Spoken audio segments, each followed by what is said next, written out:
Welcome back to Digital Rage. I am Jeff, the producer here at Buyer Company. This is part 3 of our cybersecurity marketing series.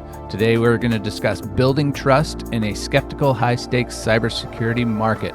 Lots of trust signals to pay attention to, so let's get into it.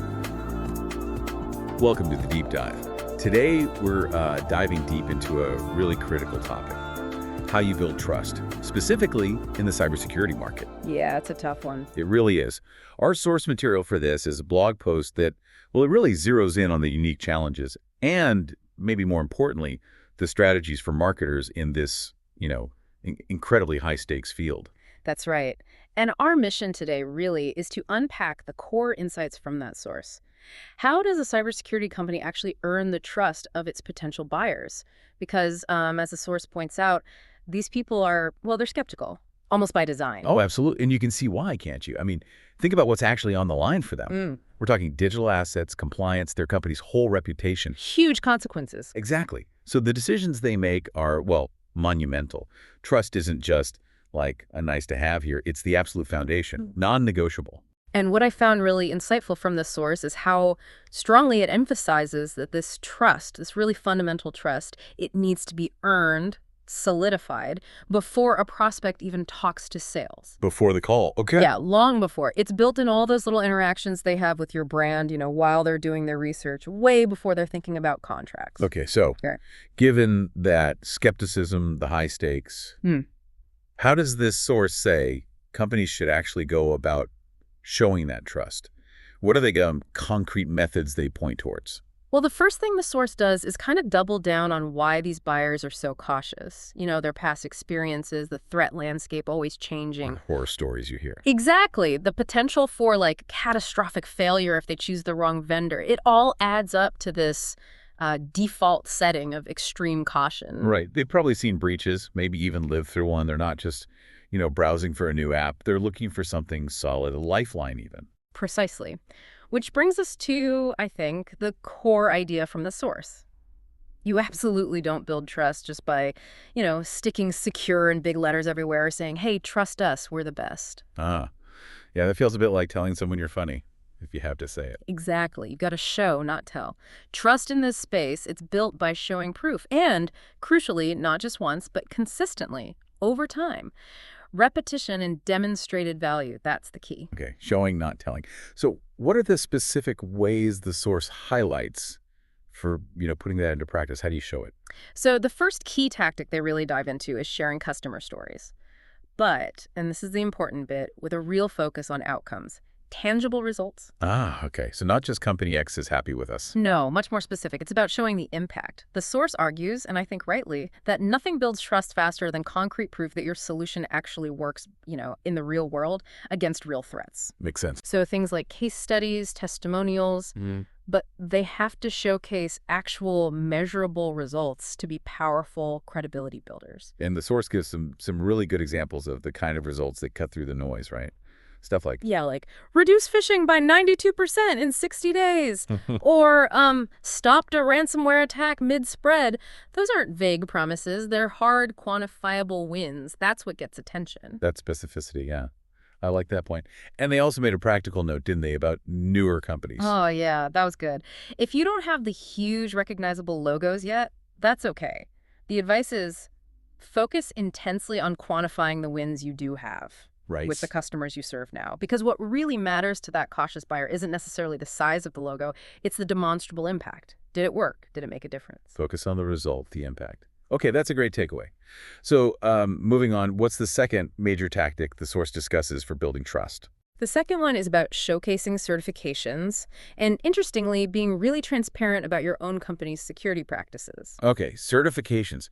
That feels like credibility shorthand, almost. Exactly. Things like SOC2, ISO 27001, maybe HIPAA compliance, depending on the sector. They're super important.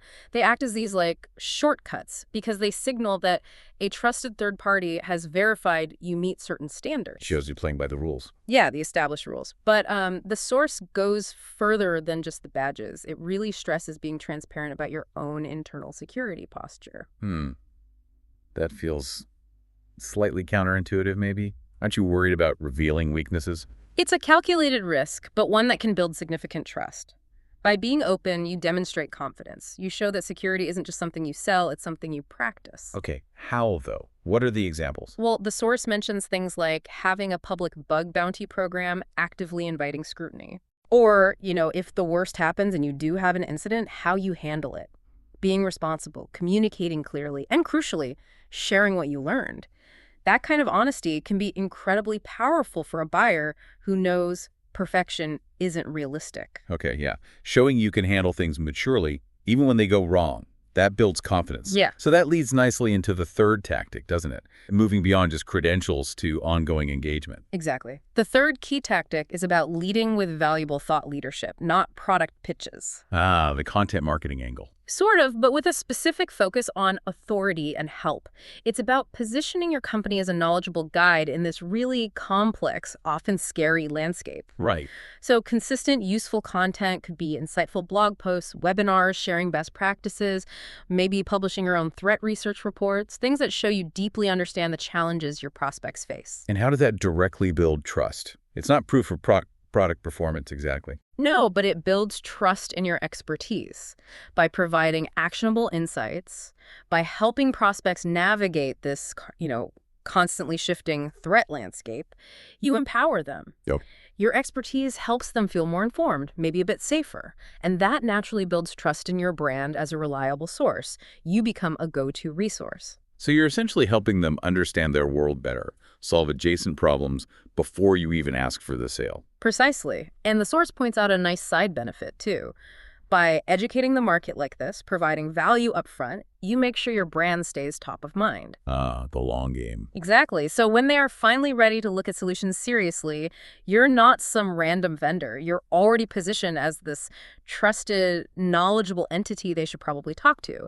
It's a world away from just shouting about features. Okay, so if we kind of weave all these threads together, the customer results, the transparency and certifications, the thought leadership, it really paints a picture, doesn't it? It's all about proving your credibility over time, not just claiming it.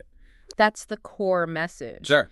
Trust in cybersecurity, according to this source, it isn't a marketing slogan you just slap on things. It's painstakingly built.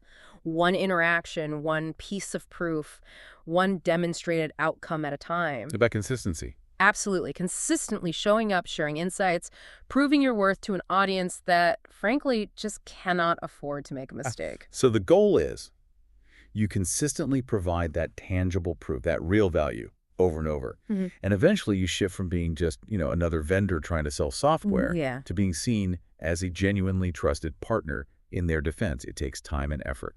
It really highlights that earning trust, especially in this market, requires this relentless, ongoing demonstration of value, of integrity. It does. It's a marathon, not a sprint. Okay, so just to quickly recap the core strategies we pulled from this source. Number one, show real specific outcomes through customer stories, quantifiable wins.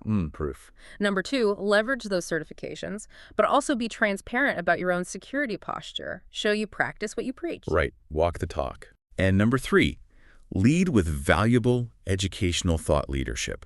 Help first, sell later. Exactly. It's this multifaceted approach, but it's all laser focused on providing that proof and value up front to earn credibility with, let's face it, a very wary audience. Okay. So given how critical trust is, and this powerful point from the source that has to be shown repeatedly to these buyers who are basically skeptics by necessity, here's a final thought for you, our listeners, to maybe chew on. Okay.